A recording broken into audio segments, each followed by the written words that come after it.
merry little band going here. Are these good-looking people or what?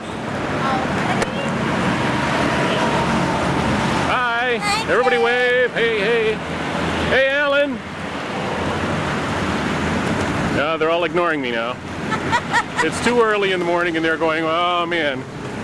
It's 7:30 in the morning and we're just about to take a walk down to the pyramids. Take some early photographs, although it's kind of hazy. Why is it hazy? High humidity, I think. Thank you for asking. I know that I'll be able to answer all these questions. Just keep throwing them at me and we'll get it. You are the official expert. That's right. That's right. You know what an expert is? Somebody who's 25 miles from home. You're then a real expert. I'm an extremely good expert because at this point I couldn't get further from home, I don't think. Gentleman sitting here waiting for a bus. Little morning traffic, not too busy. Are you still going? Some pictures. With the camels and after And here are camels. And this is apparently where all the camels are at for the ride up the pyramids. And there's a pyramid. It's a little bit on the early side, and we're wondering if we're going to get any good shots today because of the... Actually, there's a pyramid right in there, believe it or not. You can just barely see it. I'll pan around here. This is the Minna House Hotel behind us. The Minna House was the site where Winston Churchill and FDR worked out the D-Day program to invade Europe. It's so hazy. Well, you're going to see it. And back to the camel jockeys. There's a camel.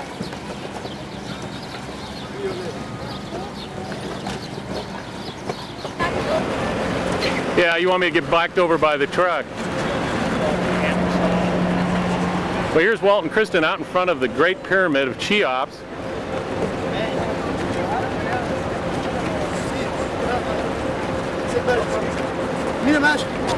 You don't get much of a view of it. It is so big.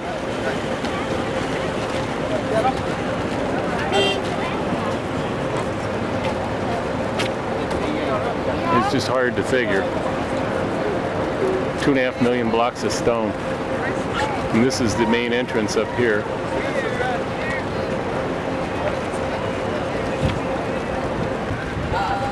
All right.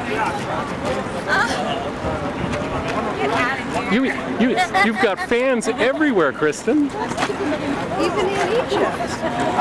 The original burial chamber, and then they decided to have it inside the structure itself, and then they decided to have it a little higher.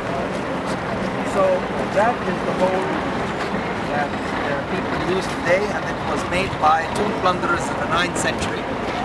And as I told you, they went through and then they tunneled through and they heard the vibration of a bucket stone falling. So that meant that there was something hollow on that side, so they tunneled to the left and found the corridor that led all the way to the burial chamber. Okay. When they went up there, they found that everything had already been plundered. But this is the highest achievement of the architecture of Egypt and the ancient world.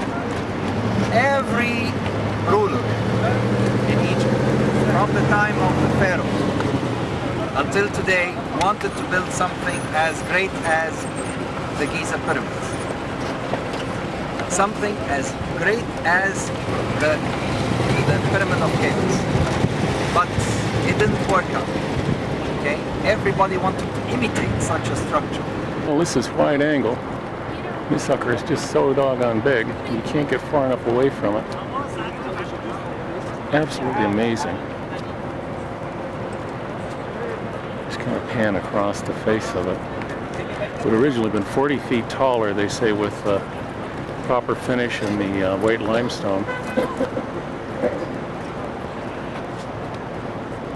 You can see the entry here, which was the actual entry, and then below it is the entry that the grave robbers in the 9th century actually drilled into it to get to the original opening, or the original center.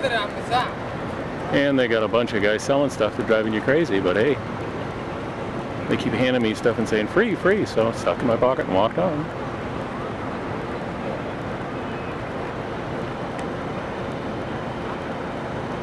Just amazing.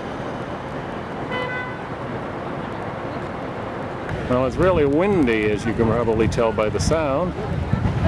And I'll take and just do a long pan. We're up on a hill that overlooks all 3 pyramids. You can change the lens. I can take a close up. Run it over this way. Here's the smaller one. Okay. Along with the Queen's pyramids.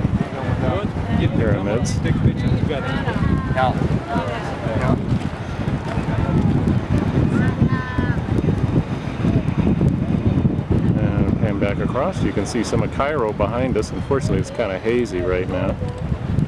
And we'll go right back up and give you an idea. You can see the limestone facing at the very top. Would originally been really white, really clean, but 3,000-4,000 years has a tendency to make things a little dirty looking.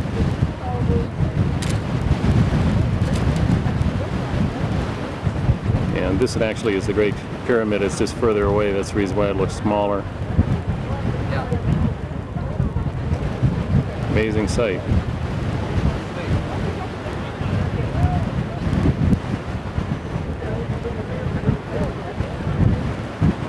And here we are at the most striking thing in the area.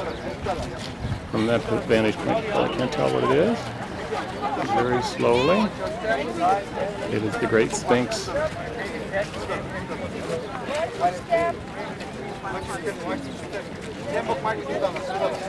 Unfortunately, the way it's faced, you don't get a real good view because of the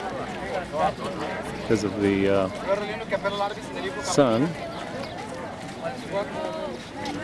Here's a little bit of different view of the Sphinx. Take a close-up of the face. The nose was not shot off by Napoleon, as everybody should know. Napoleon was really the father of Egyptology when you really get down to it. But it was actually blown off by a Mamluk terrorist, or more extremist, I guess you would call him.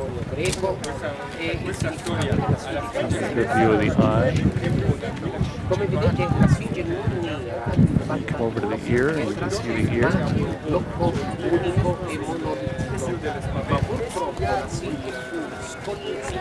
Unfortunately, the lighting is all wrong. We're hoping that maybe we can come back and see this when the light is on the other side of it.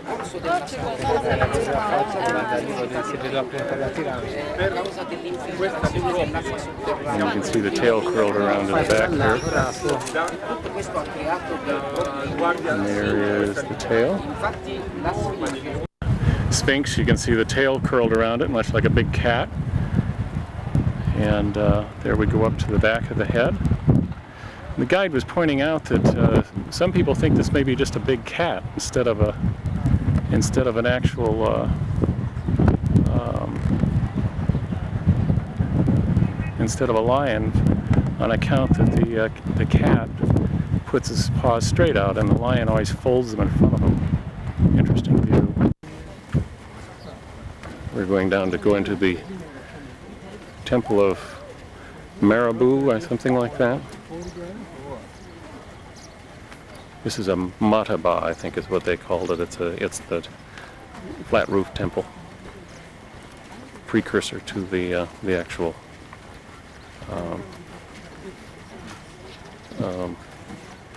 pyramid, which is the step pyramid is over behind us.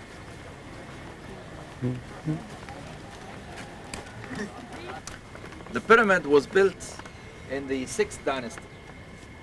It was not the 4th dynasty. The Giza pyramids were built in the 4th dynasty. Step pyramid was built in the 3rd dynasty. Dahshur was built in the 4th dynasty, but before Giza. This is later. And in the later times, the pyramids were not well built. They did not take good care of the pyramids from the outside, but they took very good care of the pyramids on the inside. And we saw a slide yesterday that shows us the burial chamber that has a pointed roof. And the reason why it's pointed is to overcome the weight of the whole pyramid over the burial chamber itself. But the walls are very interesting because they all have very beautiful and important inscriptions on, and these are known as the pyramid texts that we're going to see when we go inside the pyramid there. It's not a difficult pyramid to enter, and that's why we choose to enter this one. But all around the pyramid complex of Teti, we have important tombs. These are the mastabas of the high officials that lived during the time of Teti. So this is one of the largest tombs that we have here in all Saqqara, and it is the tomb of Meriruka. These tombs are composed of two parts, the superstructure and the substructure. The superstructure is the actual mastaba. The substructure is the burial. The superstructure is where the soul would live. The burial chamber is where the body would be kept. Why do we have this and why do we have that? And why did ancient Egyptians make a big fuss about their burials? Simply because they believed that they were part of nature. Everything has a beginning, has an end, and they believe that there is an afterlife. Put back in place. Now here we have the scenes of the owner of the tomb is standing here. Can you see that? Okay. Okay, he is on a boat. And you see the boat? This is a papyrus boat. And this is the Nile. You see the Nile here? You see the Nile? And these are the reeds. And then we have the birds and the animals. Come closer, come closer. Come closer, and remember, taller ones at the back. Okay? What we have here are birds and animals and people. And they are on a boat. Can you see that? Is that clear? Look at this mongoose. One is holding this tail. Can you see that? Why is he holding the tail? So that he doesn't go and get to the nest of the baby birds there, and he is being interrupted by daddy and mommy. Okay? Wants to get to the nest there. And there are a lot of details that you see here that are full of life. Quite dynamic. Can you all see that? Okay. These boys here are racing on a boat. And you can see a very good record of the crocodile attacking a hippopotamus, and then a hippopotamus attacking a crocodile, and then baby hippopotamus here. Can you see that? And then the different fish living on the river. Can you see that? And then here you have the animals on the other side of the river are represented here. Okay? Here we have the main hall of the mastaba. This tomb has more than 30 chambers. One of the largest tombs here. And they're all decorated. And it's all built. This is the main hall of the tomb. Once you enter here, the owner of the tomb, the statue of the owner of the tomb, which is the substitute of the mummy of the person. The burial is under the ground, that shaft. Okay? But this is where the calf, which is the soul of the dead, inside here. Is it bodies for Belmer? No, London. What you do is that you bring food and drink. You're coming to visit your relative.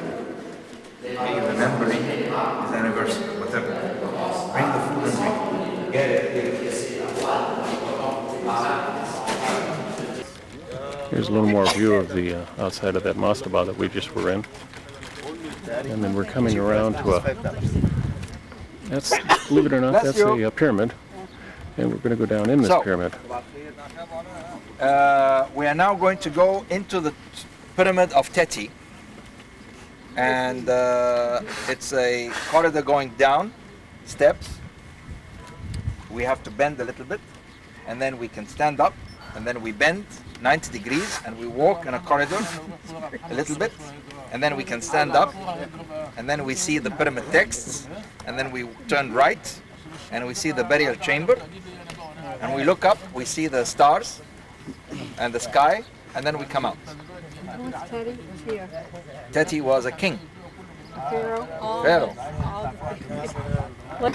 And here we go down into the chamber. I want to get a picture of this. Walk down in.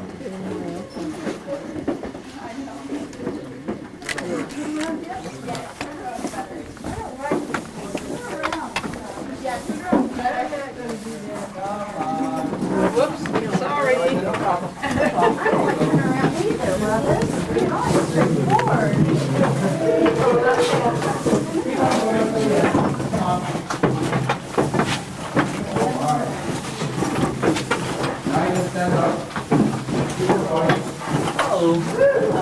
You have to come down backwards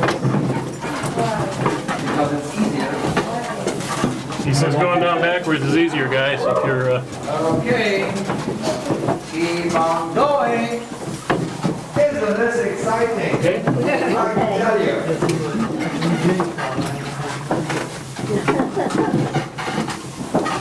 Take it easy. No problems. Nice, and it's a nice smooth railing. There you go. Now you can stand up. Watch your head. All right. Come on. You have your dark glasses on.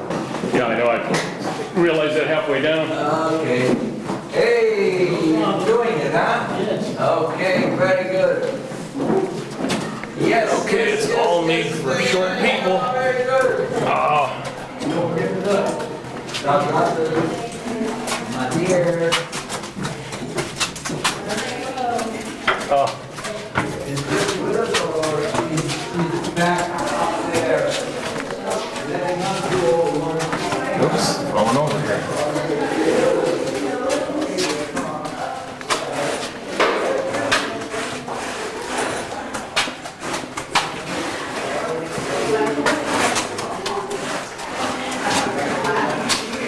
Okay, so now I know where they buried the dwarfs. Oh, These are fantastic. Oh, good, Betty Ann, you came. I'm so glad. Well, what did you expect, Ellen? Well, I didn't. and the walls are covered. Let's go through some of this.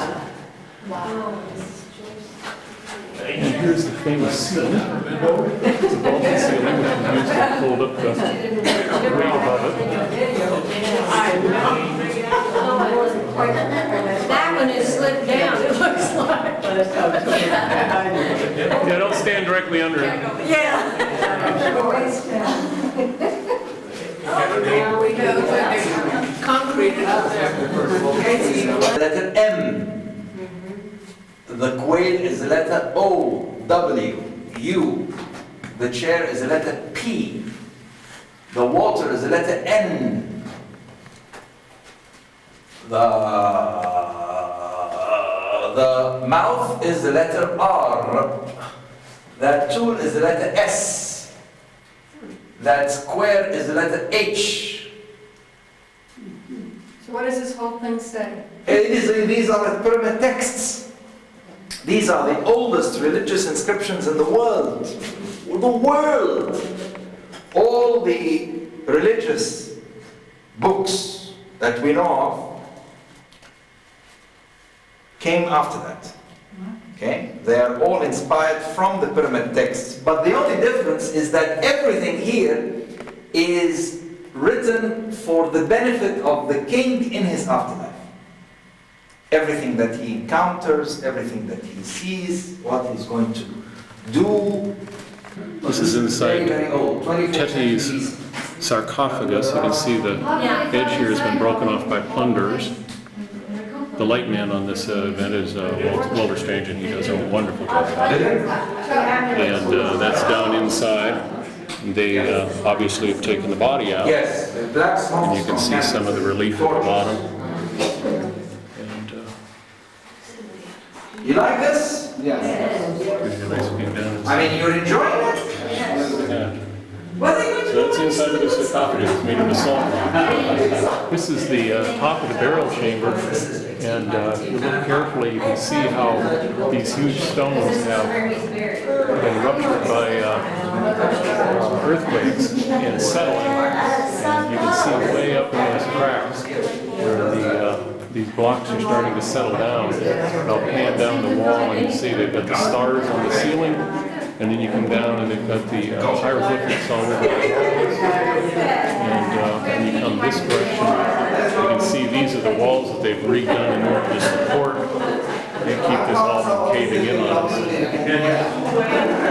And just over from the Teti pyramid that we just saw is the Step Pyramid, and this other pyramid, which I'm not sure what it is yet because he hasn't talked about it, but that's just across the way. Okay, there is the Pyramid of Teti, and right about there is where that mastaba was that we were in. And then we come around, here's a pyramid, and then this comes over to the oldest stone pyramid in the world, Saqqara. And this whole complex is just beyond this pile. I'll show you the entry gates. This is the entry to Saqqara. This wall would originally completely surrounded it. We'll see how far it goes. The main entrance.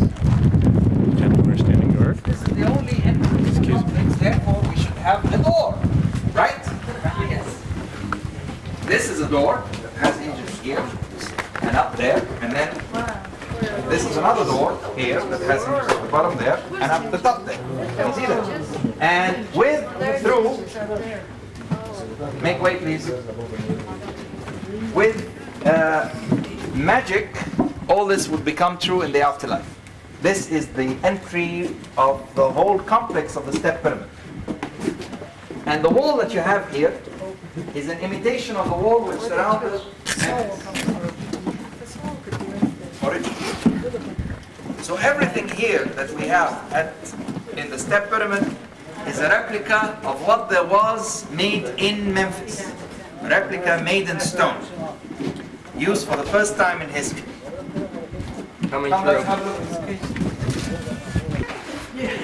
And here is all of the stone columns. They're all fluted. And they're all anchored. They're not freestanding. You can see how they anchor back to the wall.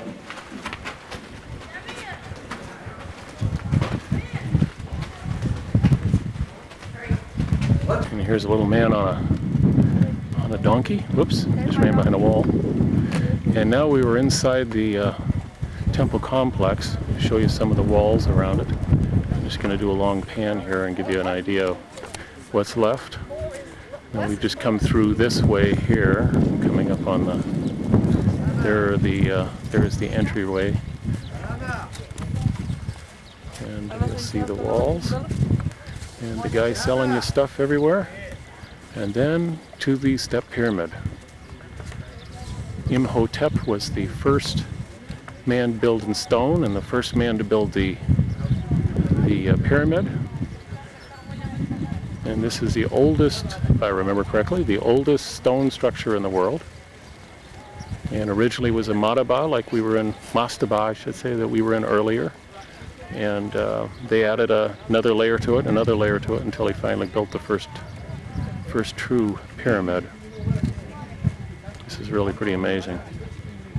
And this is Saqqara, complex at Saqqara. Going around. And then we have This is the the ramp. area where the Decided pharaoh to would have build been a ramp crowned every here. 30 years. But he found that the ramp, in order There's a to step pyramid again. be easy for the person This would have all to go enclosed. the way This is up not a, to that shrine, just up what's to left of that it. niche in the shrine, he would have had to start that tramp here. Here. Okay? Because the easy slope is 14 degrees. So what he did is that he decided to divide that ramp into different small ramps.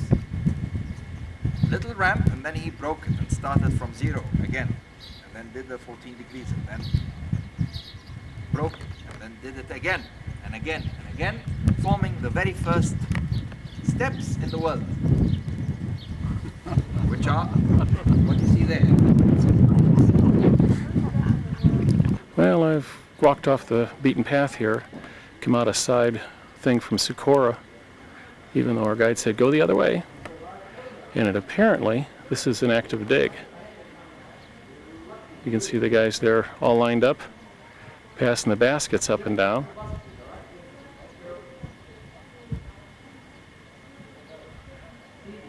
Throw another bag down and they pull one of it out. Before I get arrested, probably should move on.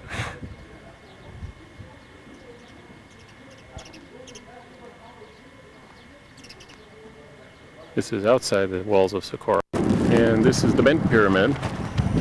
Where are our military guys? Here's one of our military guys here. And this just shows you the... Yes?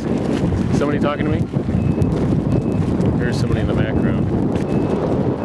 Bent pyramid. They built it so far up at a certain angle and then they changed it because when they got to a certain angle they decided that it would collapse if they continued. It would be way too much weight. This is at Dashur. Here's another angle of the bent pyramid. You can see the roll on the side right here. Still a lot of the sheathing on it, so this would be similar to what pyramids at Giza would have been sheathed in. Developing what the pyramid of Meidum had done. Since here is the red pyramid, they call it. It was a lot of red granite rock was apparently what it was sheathed in, and it still has some of that red color they say at night, in the evenings.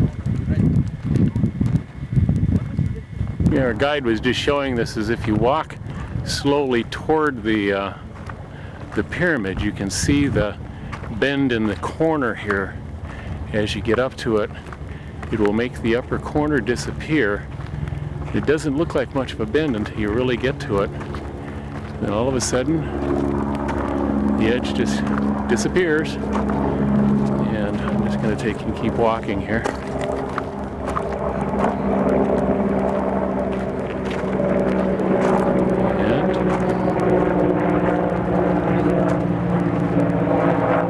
Shows how sharp that edge really is. The ground is real uneven. It's a little hard to walk.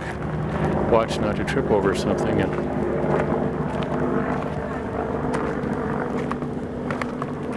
And that shows you how the bend works.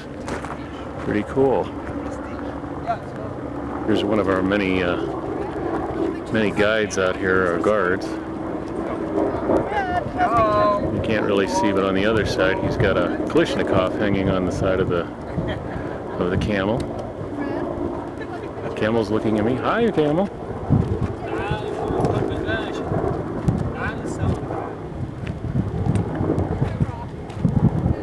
He was making little noises a minute ago when I was standing near him, kept kind of going, oh. Kara? Can we have a picture with the camel guy? Yes, take it. What, he said something. عايزوا يصوروك ولا مش عايزوا يصوروك؟ Make the technique of the knots and the details and also. Excuse me, ladies and gentlemen. First of all, you are welcome in our school, and we just give you a bigger idea about the kids, and then we give you an idea about the rugged material here. Actually, the children here, we're going to start beginning to learning this kind of a training from children are 12 years old. Actually from 12 years old, and then we're going to take the course training for 6 years. We're going to learning how you're going to make all the detail about the car. We're learning how you're going to make the knots, how you're going to start the loom, build the loom, what kind of a material we're going to use, how you're going to make it the vegetable dyes, color and the material. And after this, step by step in 6 years, because we come in only 2 days a week. That's what you call the chef training. And the course of the chef training, it's going to be around 5 hours. Kids got training for 4 hours, and we take 1 hour at the resting time. And we pay for the children around 5 Egyptian pounds by the hour, and 3% when you're going to sell any production the children make. After this, the children, when you finish all this kind of the course training, we're going to be take the certificate to be a supervisor. After this, if you'd like to work here as a supervisor, you can stay. If you're not interested, you can work in a home without any problem. This is what they call also you have to be in a government school. That's meaning you're going to finish it in the same time, 18 years old. We're going to finish in the high school in the same time. This is what they call the course training. You're going to learn all the detail about the quality and the material and what we're going to use it about. Excuse me, the first kinds I'd like to give you information about it. This is what you're making here from the camel hair. What you call the camel wool. If you'd like to feel it or touch it, please. Camel wool over it. Over backside, to use the Egyptian cotton on it. Camel wool over cotton and One of the two of the kids. She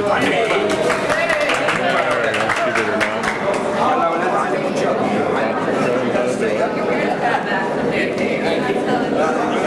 you do it right.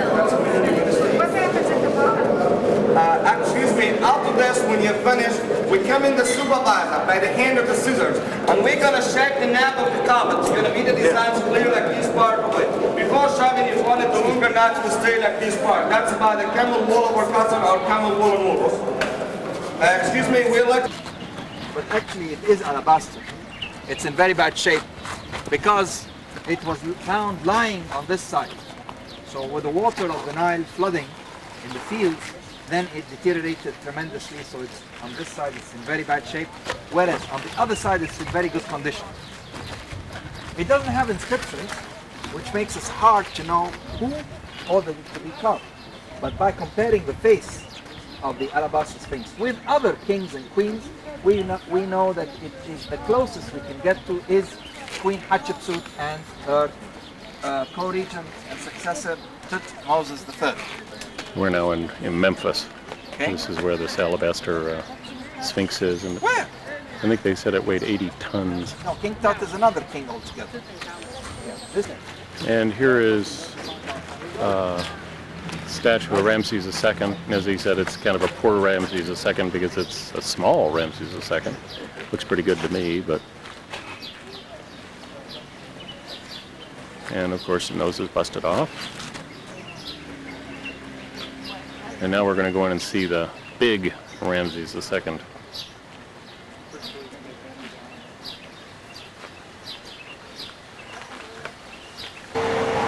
Well, this is a little different Ramses II.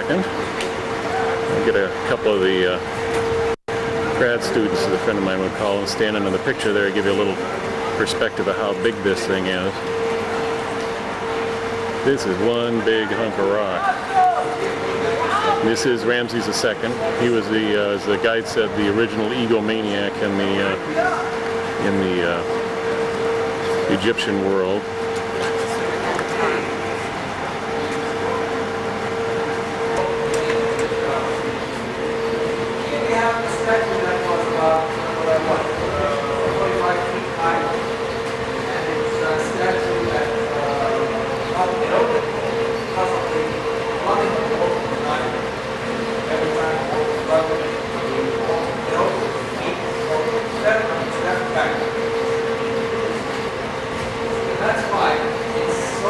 We'll give you a little flavor of a village in Egypt again. Driving through this little town, just having left the Memphis Museum where that big lying statue of Ramses was. Just gives you an idea what the towns look like. Pretty much the same thing that you find in every kind of third world Middle Eastern country. Not a whole lot of design or architectural beauty. Barely functional. Lots of garbage. Lots of little donkey carts.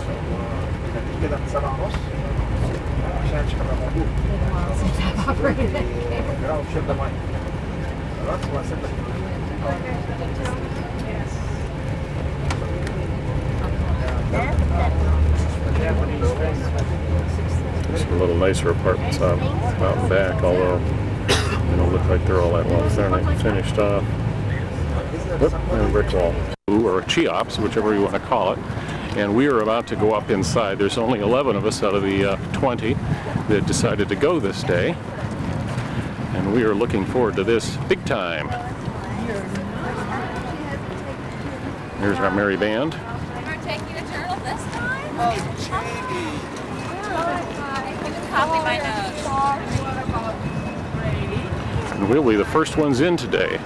Our bus driver cut off everybody at the thing to get us in, so here we go. And here are the beginning of the steps. And we'll start up the stairs.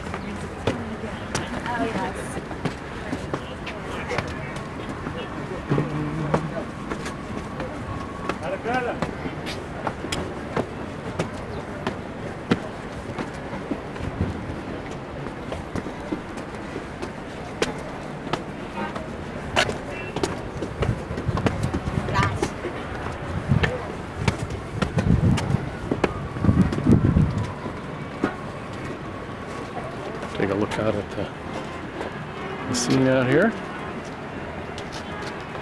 And here we are at the beginning, heading into the Great Pyramid.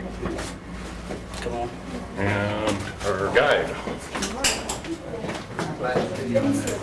Watch your head, guys.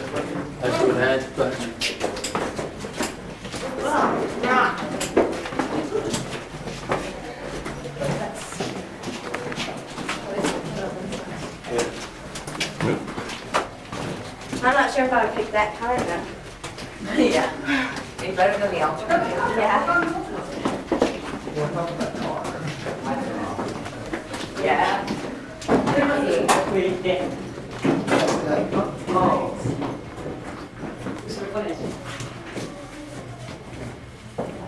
Like this is here the original intro. See, yes, the original intro. And like this is here and the cut, the new view of your hand. And like this is here the name Pyramid Cheops. The name Pyramid Cheops, and like this is here the no granite. And like this is the first it how long here and the 115 meter and the granite. And the one piece. And like this is here. And up, watch your head. Everybody watch your head. Can we take flash? Yes, flash is Yes, flash no problem. flash, no problem. Everybody watch your head. Alrighty. Everybody watch your head.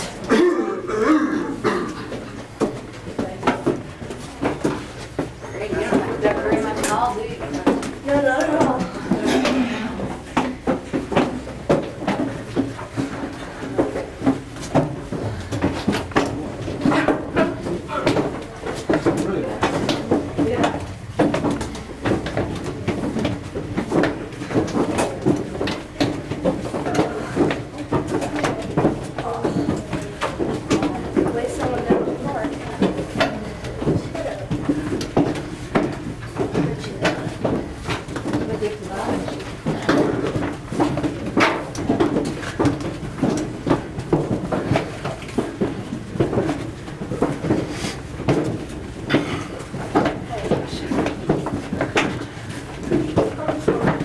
Remember what you said about exercise?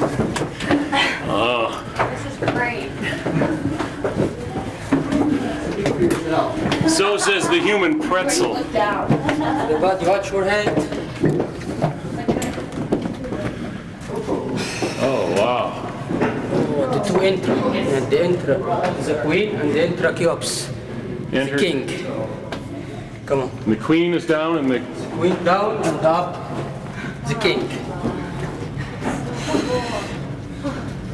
Okay. Ouch! Now we're heading down to the queen's chamber, as they call it. Not really the queen's chamber, but the original burial chamber, they feel. This is about 2.5, 3 feet tall. Very difficult to walk in. Ouch. I'm scraping my back on the ceiling.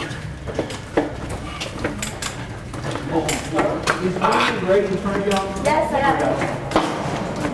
Everybody okay? Yes. Getting a little taller section here. Careful, be careful. Step down. Be careful, be careful.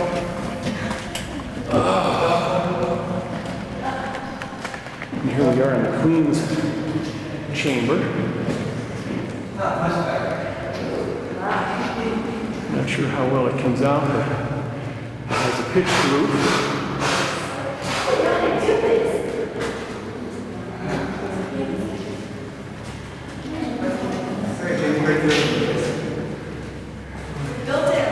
There's a set there, a series of steps. And the air conditioning system. Actually, if I remember reading the notice correctly, they sent a remote back through this tunnel and found a rock door. Oh, I saw that. Something back there, blocking another tunnel back there. Yeah, air shafts, yeah. I don't notice an odor in here at all. Not at all.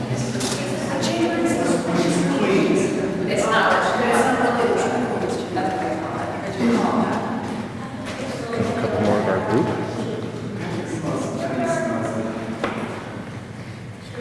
Okay, now we've come out of the Queen's tunnel, or chamber, through that long tunnel. We are now in the Grand Gallery. Totally amazing.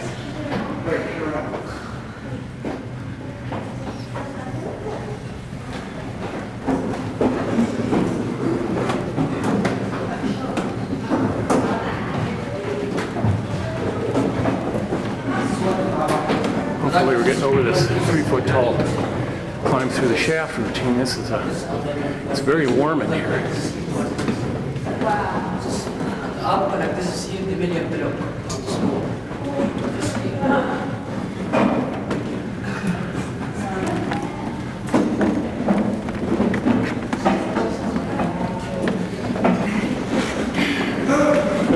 Coming, people passing. We have to come down this way too. Yep. What goes up comes down. Unfortunately.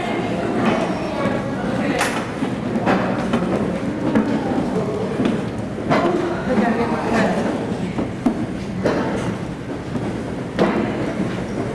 Really amazing. Oh, good, another small tunnel. Well, we haven't had one of those in a minute or two.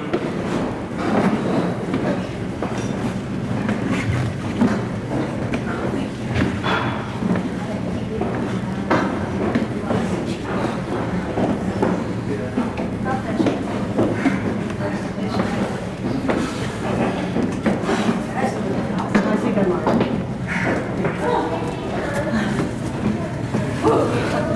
I get so winded. Oh, Sweetheart. me too. Yeah, me too. Look down the Grand Gallery. Incredible. This is definitely. Oops, sorry. How they get it up so high, they didn't have like a ladder or something to do that. No, I said after they do that, they didn't have a ladder. It's when the Home Depot. It's hard to really get it. Yeah, it's. And here we go from the Grand Gallery. Now we're coming through the next, ouch. Next opening. Guy, this is very low. Pass it on. It's very low in here. a short tunnel, guys.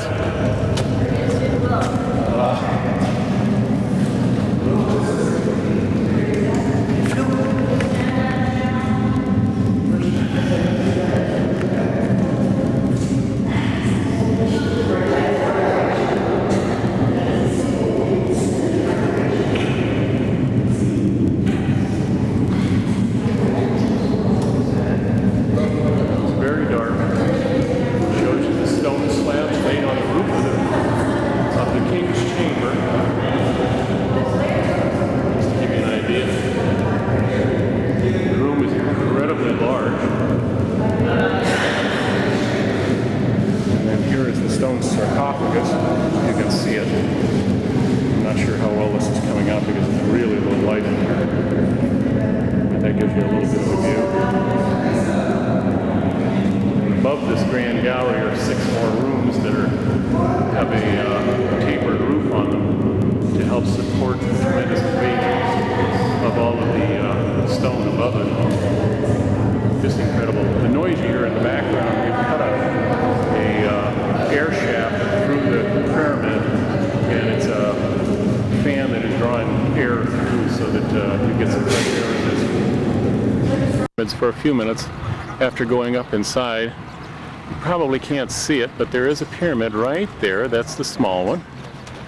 And then I'll back out a little bit, and we're going to take and scan over. And there's a big one with the Sphinx in front of it. And then over here you can see this one a whole lot better. Is the main, that's Khufu where we just were inside. You can see the Solar Boat Museum right there. We were in there yesterday. No video on that. I had some photographs on the inside, but no video. Really ugly building, beautiful, beautiful boat though. And I'll come back and pan over to the Sphinx again. And get you a close-up of the face. Came back now because the lighting obviously was a little better, even though it's terribly overcast.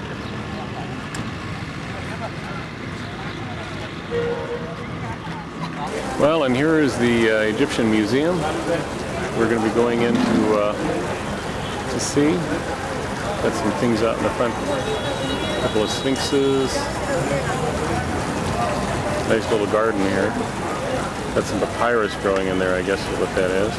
Yeah, that's papyrus right there.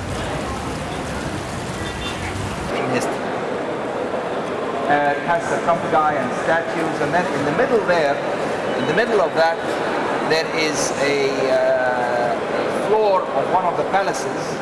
It's the floor of the palace of Nefertiti, Queen Nefertiti, Akhenaten's wife, is right there. And then the tall statues that you see there are the statues of Amenhotep III and his wife Queen Tiye. Very, very important kings and queens. We'll talk about them later on when we go to Luxor. Very important. You seem to be impressed. You seem to be content. You seem to be overwhelmed. I don't know what I'm going to... You don't take medicine, so I can't offer you any Valium. You don't drink, so I can't offer you vodka or gin. I don't know what I'm going to do, you know, but I'll have to find the way. Statue of Ramesses II. But when This is Ramses II. Here, they tell you it's the name of his son. His son is Merenptah, who is considered to be the pharaoh of the Exodus. It's not Ramesses. Okay, it's Merenptah. I'll show it to you. I'll talk about it later on. Why is it Ramesses and it's Merenptah written on it? Beautiful triple statue discovered by George Reisner, who was an archaeologist, an American archaeologist from Boston. And most of the things that you see in the MFA in Boston is due to his discoveries. So George Reisner did excavations at the small pyramid at Giza, which is the pyramid of Mykerne, Mem Kau Ram. And he found 5 statues, beautiful statues. 3 of them are here, 2 of them are now in the MFA in Boston. This is one of them, and it shows us the king Menkaura standing here, very fine, wearing the crown of Upper Egypt, and he is very fine, broad shoulders, slim waist, all of that. And then next to him is a local god and a local goddess. She is the goddess Hathor. Hathor was later known as the goddess Aphrodite and then Venus. Okay? We'll talk about Hathor somewhere else.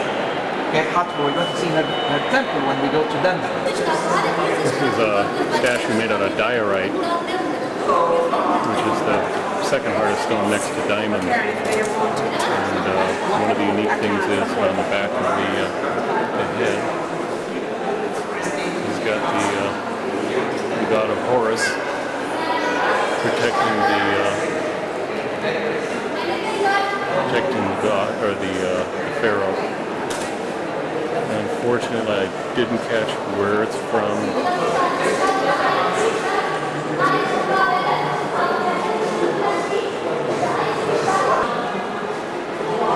This is a stela, as they call it, stone.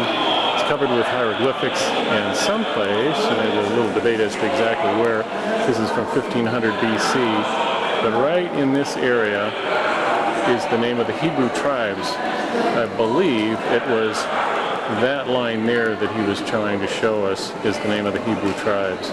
It's the only place in ancient Egypt history that they actually show the name of the Hebrew tribes. And I think he said this was Amenhotep III. The other one, he is naked and sexless. This is Akhenaten. So that is Akhenaten. Quite different and diverse in a lot of things. He had this. Akhenaten was known for being the one that brought out the one god, and he also allowed himself to be portrayed as a real man, as opposed to being a perfect god. Like you see the belly and the strange shaping of the face. This is the significance of him. But he was the one that threw over the gods and made it one god, which of course was the god of the sun.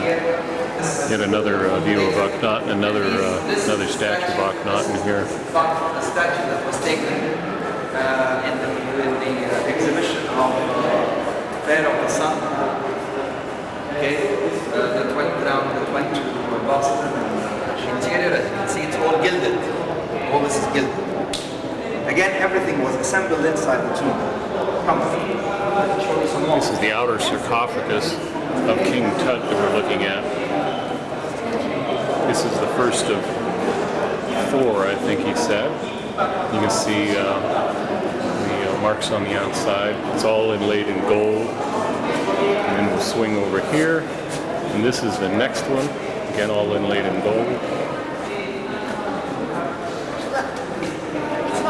See the beautiful engravings on the outside of it.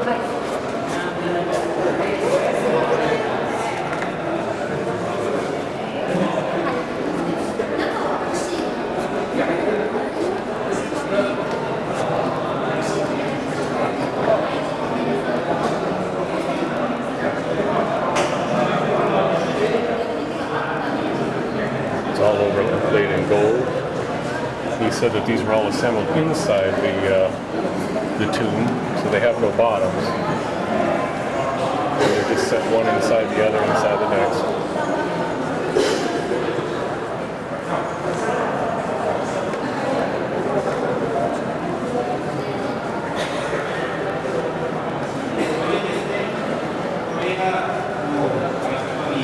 This would have been how Howard Carter would have found it. And if the door's locked. With a symbol. Yes. And then we'll swing around and we'll look at the next one. But not, it would be, this one would be a symbol around And here's another one. Again, all gold overlay. And we've got them set up with the glass. He pointed out to us that you can actually with the reflection from the first one to the second one, the second one to the third one, you can see through the way the doors would have, or the way the thing would have appeared inside the unit, the larger unit. Guys are not supposed to explain stuff. And here's yet another one, again smaller.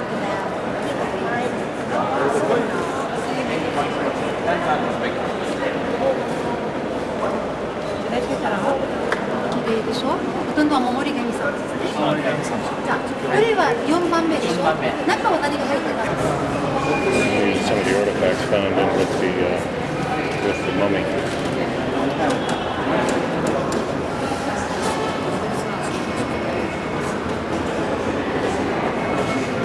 Bracelets and amulets. So much to see. A couple of little jars of some sort.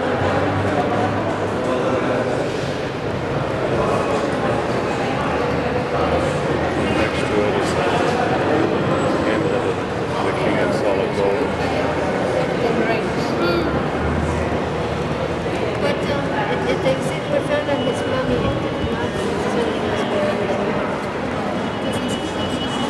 There's some more bracelets.